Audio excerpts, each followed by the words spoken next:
तो आज जो हम देखेंगे इसका बेसिक इंट्रोडक्शन देखेंगे केमिस्ट्री का, कि केमिस्ट्री कैसे वजूद में आई, केमिस्ट्री कैसे बनी और इसका मेन पर्पस क्या है और इसमें होता है क्या है, और इसकी डेफिनेशन देखेंगे और इसके ब्रांचेस देखेंगे। अच्छा, the knowledge that provide understanding of this world how is work. आज हमारे पास जो नॉलेज है कि हमारे पास किस तरह ये चीज़ें काम कर रही हैं, हर चीज़ का अपना रूल है, प्रिंसिपल है कि ये इस प्रिंसिपल इस रूल के तहत काम कर रही है, वो सब जो है हमारे पास नॉलेज है। अब जो नॉलेज है वो पहले कम था, तो हमारे पास पूरी साइंस एक बुक में थी, लेकिन अब जो वक्त के साथ ये नॉलेज बढ़ता जा रहा है और हमारे पास इतना नॉलेज इंक्रीज हो गया कि हमारे पास हर सब्जेक्ट का अलग नॉलेज हो गया। इवन हर सब्जेक्ट के अपनी ब्रांचेस बन गई। अगर हम केमिस्ट्री की बात करें तो इसमें हम क्या डिस्कस करते हैं कि हमारे पास द ब्रांच ऑफ साइंस। अब साइंस क्या, एक नॉलेज की ब्रांच है which deal with the composition. Composition कि हमारे पास कोई एक मैटर है, मैटर किसे कहते हैं, कोई ऐसी चीज जो जगह घेरे और वजन रखे, और ये हमारे पास ऐसे समझे कोई ये ऐसे मैटर है, और मैटर की जो अंदर वाली कंपोजिशन है कि हमारे इसके अंदर कौन सा बॉन्ड है, केमिकल बॉन्ड देखना, फिर इसका केमिकल रिएक्शन देखना कि केमिकली कैसे रिएक्ट करती है, बॉन्ड ऑर्डर देखना, फिर उसके बाद केमिकल प्रॉपर्टीज देखना, और इवन सो मैनी थिंग्स आ जाती हैं केमिकल कंपोजिशन में।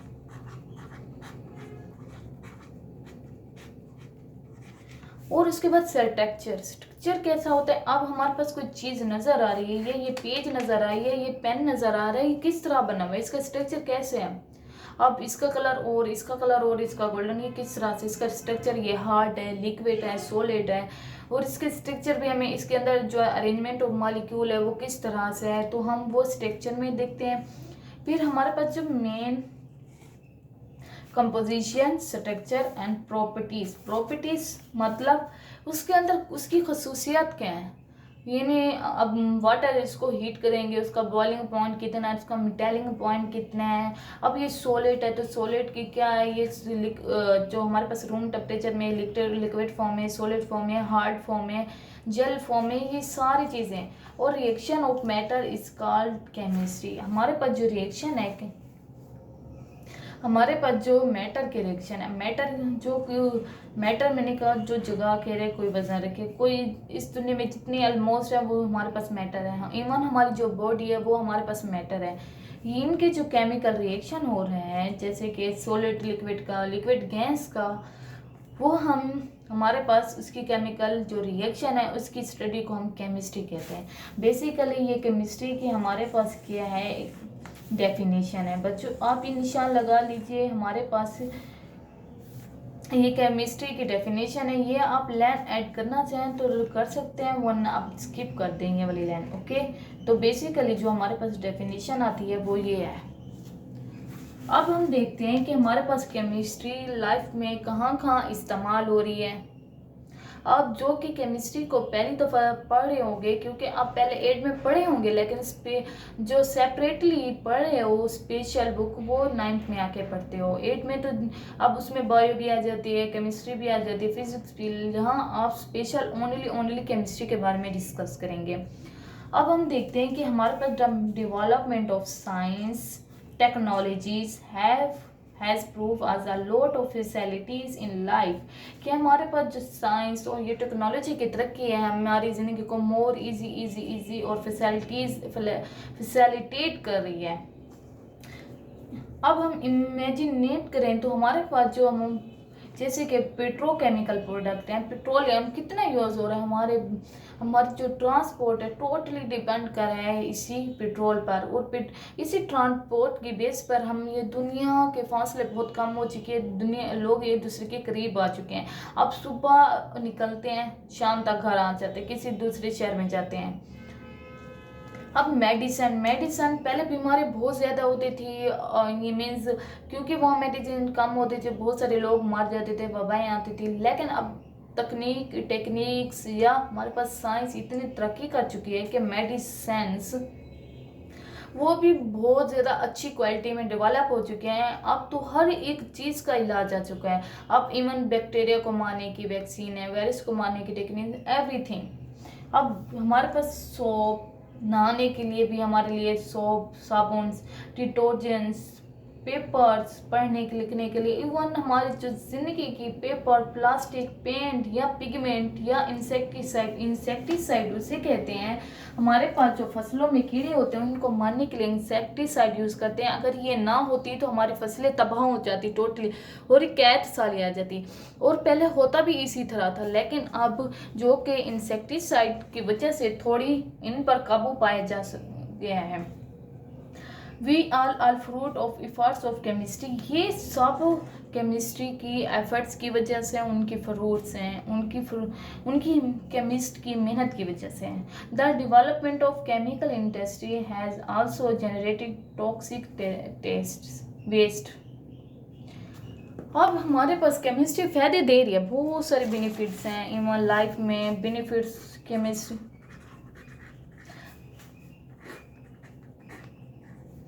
मोर ज़्यादा, मैं कहती हूँ बेनिफिट्स बहुत ज़्यादा हैं every life, in every field of life. आप छोटी छोटी चीज़ को ऑब्जर्व करेंगे तो आपको देखेंगे कि हमारे पास केमिस्ट्री बहुत ज़्यादा यूज़ हो रही है। लेकिन यहीं एक और बात बताते चलूँ कि इसी की वजह से आज जो हम एनवायरनमेंट में पोल्यूशन है बहुत ज़्यादा है। ये हमारे पास वेस्ट प्रोड्यूस करती है जो हमारे लिए बहुत ही टॉक्सिक होते हैं। टॉक्सिक भी हमारे लिए हार्मफुल हो जाते हैं। हार्मफुल हमारी बॉडी के लिए बहुत ही ख़तरनाक और इवन डेथ काज कर सकते हैं। अब हमने देखा on the other hand, chemistry also provide knowledge techniques to improve our health। बिल्कुल सही बात है कि हमारे पास एक तरफ तो केमिस्ट्री हमें नॉलेज दे रही है, हमारी बीमारियों को, हमारी ज़िंदगी को इम्प्रूव करने में everything play an important role play कर रही है। And environment and to explore conserve the nature resources, और ये भी बता रही है कि हमारे पास जो नेचुरल के रिसोर्सेज हैं उनको कैसे रिजर्व किया जाए, कैसे उनको इस्तेमाल किया जाए। अब हम देखते हैं ब्रांचेस ऑफ केमिस्ट्री। जिस तरह केमिस्ट्री का नॉलेज इतना ज़्यादा हो गया कि इतना ज़्यादा, अब उसको ब्रांचेस में चेंज किया गया, मतलब उसकी ब्रांचेस बनाएंगे। अब ब्रांचेस किसे कहते हैं? ब्रांचेस अपने ट्रीज की तो ब्रांचेस सुनेंगी, शाखें। अब ये देखें, ऐसे समझे कोई एक दरख्त था, अब वो बड़ा होता गया, उसकी शाखें यहाँ बढ़ती गई, यहाँ बढ़ती गई, यहाँ बढ़ती गई। देखें इस तरह ये शाखें। इसी तरह हमारे पास ये जो केमिस्ट्री का एक दरख्त था, ये ऐसे न्यूक्लियर केमिस्ट्री बनाता गया। फिर उसके बाद हमारे पास फिजिकल केमिस्ट्री आती गई, ऑर्गेनिक केमिस्ट्री आती गई, इनऑर्गेनिक केमिस्ट्री आती गई। इस तरह से हमारे पास ये बहुत सारी शाखें डेवलप हो गई, तो ब्रांचेस ऑफ केमिस्ट्री उसे कहते हैं। अब हम देखते हैं कि हमारे पास ब्रांचेस ऑफ केमिस्ट्री का बहुत ज़्यादा स्कोप है। केमिस्ट्री का जब देखें तो बहुत ज़्यादा स्कोप है हमारी लाइफ में। अब इसकी ब्रांचेस देखते हैं। फिजिकल केमिस्ट्री में हम इस फिजिकल केमिस्ट्री के पहले हम डेफिनेशन देख लेते हैं। हमारे पास physical chemistry is the defined as the branch of chemistry that deal with the relationship between the composition and chemical property of matter along with the change in them. ये बात कि हमारे पास जो फिज़िकल केमिस्ट्री है वो chemical composition और physical properties, हमारे पास जो कंपोजिशन है वो कैसी है और हमारे पास रिलेशन शो करती है कंपोजिशन और फिज़िकल प्रॉपर्टीज़। हमारे पास ज़ाहिरी तौर पर जो चीज़ें नज़र आती हैं उसकी स्टडी को हम फिज़िकल केमिस्ट्री कहते हैं। अब हमारे पास ये पेन है, अब अगर हम इसकी स्टडी करेंगे तो हम इसे फिजिकल केमिस्ट्री करें, इसकी फिजिक्स मतलब फिजिकली ये कैसे नज़र आ रहा है। अब फिजिकली हम इंसान हैं, ये भी जानदार है, नॉन लिविंग है, और ये हमारे पास कागज़ है, इसके अंदर और केमिकल कंपोजिशन होगी, इसके अंदर और होगी। तो ये हमारे पास जो है वो रिलेट करता है कि chemical composition and physical property of matter. ये हमारे पास डेफिनेशन है। और बच्चों मैं जो निशान लगाती जा रही हूँ ये आप लोगों ने ज़रूर लगाना है। ये हमारे लिए ये केमिस्ट्री की जो डेफिनेशन है ये आपको पेपर में आ सकती है कि what is chemistry and what is physical chemistry, what is organic chemistry. अब हम देखते हैं the properties such as structure of atom and formation of molecules, behavior of gas, liquid and solid, and the effect of temperature or radiation on matter are studied under this branch। कि हम ये जो properties हैं behaviour of gas, mainly जो हम physical chemistry में पढ़ते हैं वो फिजिकल हमारे पास बिहेवियर ऑफ गैस है। बिहेवियर ऑफ गैस पर बहुत ज़्यादा पढ़ा जाता है, बहुत ज़्यादा फिजिकल केमिस्ट्री में आप देखें तो गैस पर कितने चैप्टर लिखे हुए हैं।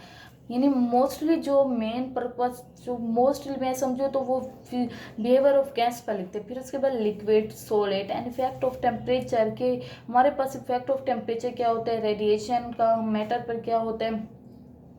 अब हम दूसरी ब्रांच देखते हैं। दूसरी ब्रांच हमारे पास organic chemistry. Organic chemistry the study of covalent compound of carbon and hydrogen.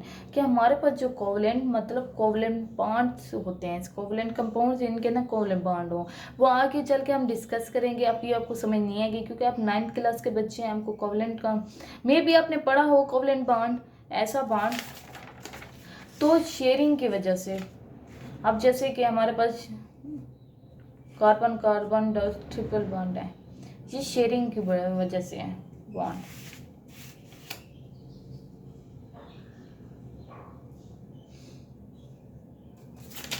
यहाँ पर एक जगह यहाँ पर देखते हैं ये वाली जो स्टडी होती है इसे हम कोवलेंट बॉन्ड कहते हैं, कोवलेंट कंपाउंड कहते हैं। Covalent compound of carbon and hydrogen, ऐसे कंपाउंड जिनमें कार्बन, ये हमारे पास कार्बन है, फिर ये हमारे पास हाइड्रोजन है। ये आपको पता होगा कार्बन और हाइड्रोजन, इनकी हम जो स्टडी करते हैं ऐसे कंपाउंड जिसमें मेनली कार्बन और हाइड्रोजन की स्टडी की जाए तो इसे हम ऑर्गेनिक केमिस्ट्री कहते हैं, ऑर्गेनिक केमिस्ट्री कहते हैं।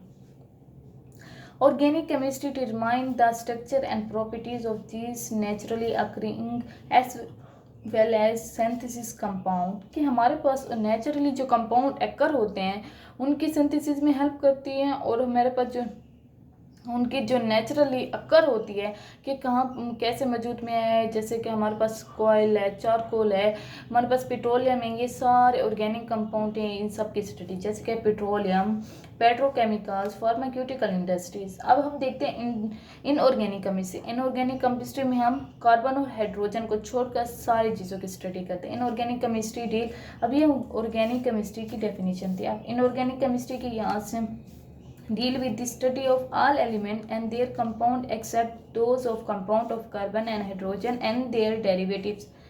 कार्बन और हाइड्रोजन को छोड़कर और उसके डेरिवेटिव को छोड़कर सारे कंपाउंड की स्टडी करते हैं इनऑर्गेनिक केमिस्ट्री में, जैसे कि गिलास, सीमेंट, सिरामिक्स, मेटलर्जी वगैरह इनऑर्गेनिक में स्टडी करते हैं। अब बायोकेमिस्ट्री। अब बायोकेमिस्ट्री क्या है, ये केमिस्ट्री की ऐसी ब्रांच है जो बायोलॉजी और केमिस्ट्री दोनों को कंबाइन करती है। It is the branch of chemistry in which we study structure, composition and chemical reaction of substance found in living organism. Living organism जैसे प्लांट, एनिमल्स वगैरह। और जो हमारे पास लिविंग ऑर्गेनिज्म है उनके जो अंदर केमिकल्स या कंपोजिशन, स्ट्रक्चर, उन सारी को स्टडी को हम बायोकेमिस्ट्री कहते हैं। उसमें हम देखते हैं कि उनके मेटाबॉलिज्म कैसा है, उसके बायोमॉलिक्यूल कैसे हैं, उसके कार्बोहाइड्रेट्स। अब हमारे कार्बोहाइड्रेट्स, प्रोटीन है, फैट्स है वगैरह होती हैं बॉडी के अंदर, उन सब की स्टडी की जाती है। और इनका बहुत ज़्यादा इस्तेमाल जो होता है, इसकी एप्लीकेशन होती है वो फील्ड ऑफ मेडिसिन में होता है, फूड साइंस में, एग्रीकल्चर में। अब फील्ड ऑफ मेडिसिन में लिविंग ऑर्गेनिज्म के लिए मेडिसिन तैयार की जाती है, उनको जिंदा रहने के लिए, उनको बीमारियों से बचाव के लिए। और फूड इंडस्ट्री लिविंग ऑर्गेनिज्म के लिए खानों की तैयारी, डिफरेंस, उनकी स्टडी। अब हम देखते हैं industrial chemistry. Industrial chemistry, the branch of chemistry that deal with the manufacturing of chemical compound commercial scale is called industrial chemistry। कि हमारे पास इंडस्ट्रियल स्केल पर क्या कंपाउंड तैयार किए जाते हैं, केमिकल्स। अब ये केमिकल्स कैसे होते हैं, फर्टिलाइजर होते हैं, सोप होते हैं, टेक्सटाइल होते हैं। ये फर्टिलाइजर हम खेतों को देते हैं, अच्छी हमारे लिए पैदावार होती है। सोप, साबुन, textile, agriculture product, pen, paper, even हम टूडे जो भी यूज़ कर रहे हैं वो केमिकल्स के, ये इंडस्ट्रियल केमिस्ट्री की वजह से हैं। अब हम देखते हैं न्यूक्लियर केमिस्ट्री। अब nuclear chemistry the branch of chemistry that deal with the reactive activity, nuclear process and properties. मतलब कि हमारे पास रेडिएशन होती है, वो रेडिएशन क्या करते हैं। अब जैसे सन है, सन क्या हमें रेडिएशन प्रोवाइड करता है, रेडिएशन। अब उनकी जो रेडिएशन को हम स्टडी करेंगे, हम उसे न्यूक्लियर केमिस्ट्री कहेंगे। और न्यूक्लियर केमिस्ट्री में देखेंगे कि हमारे पास हाफ लाइफ क्या होता है न्यूक्लियर, कि हमारे पास किस तरह रेडिएशन ब्रेक हो रहे हैं। हमारे पास अल्फा रेडिएशन होते हैं, बीटा रेडिएशन होते हैं, गैमा रेडिएशन, वो सारी स्टडी करेंगे न्यूक्लियर केमिस्ट्री में।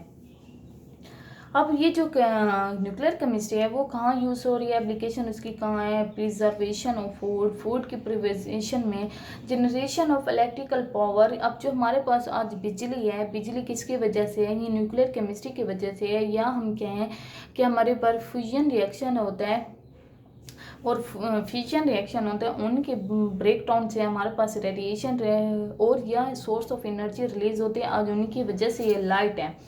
अब हम देखते हैं इन्वायरमेंटल केमिस्ट्री। इन्वायरमेंट से ज़हरा इन्वायरमेंट ही है, the branch of chemistry in which we study about the component of environment and the effect of human activities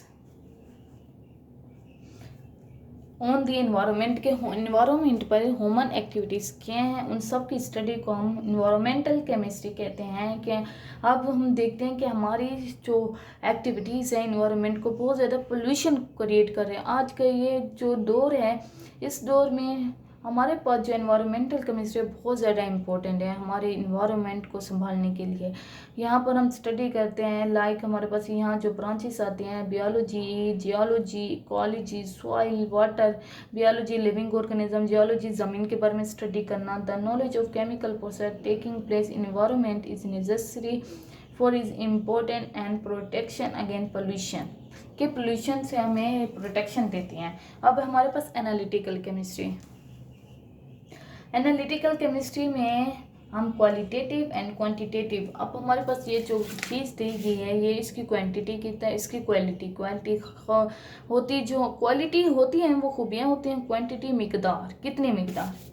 analytical chemistry branch of chemistry that deal with separation analysis of sample to identify its component, कि हमारे पास कोई solution दिया जाता है ऐसे हमारे पास chemistry में, हम उसके में कितनी कंपाउंड है, कि हमारे पास सॉल्यूट कितनी मिकदार में है या सॉल्वेंट कितनी मिकदार में, उसकी स्टडी को, या फिर हम यूँ कहें कि हमारे पास के वो जो हमारे पास कंपाउंड देंगे वो क्या है, उसकी स्टडी को हम क्वालिटेटिव या क्वांटिटेटिव, उसकी मिकदार यानी वो कितनी ग्राम है वो हम क्वांटिटेटिव कहेंगे, और ये कौन सा कंपाउंड मौजूद है उसे क्वालिटेटिव कहेंगे। वो सारी स्टडी एनालिटिकल केमिस्ट्री में होती है।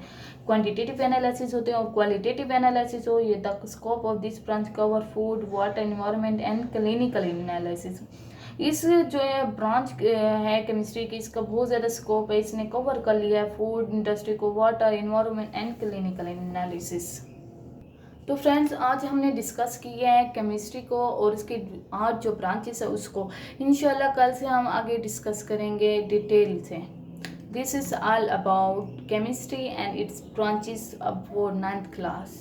आई होप आपको ये लेक्चर समझ आएगा। अगर फिर भी आपको कोई क्वेश्चन है तो कमेंट बॉक्स में प्लीज़ पुट करके पूछ सकते हैं। तो प्लीज़ चैनल को सब्सक्राइब, लाइक और कमेंट्स करना ना भूलिएगा। ओके, अल्लाह हाफिज़। Thank you so much for watching.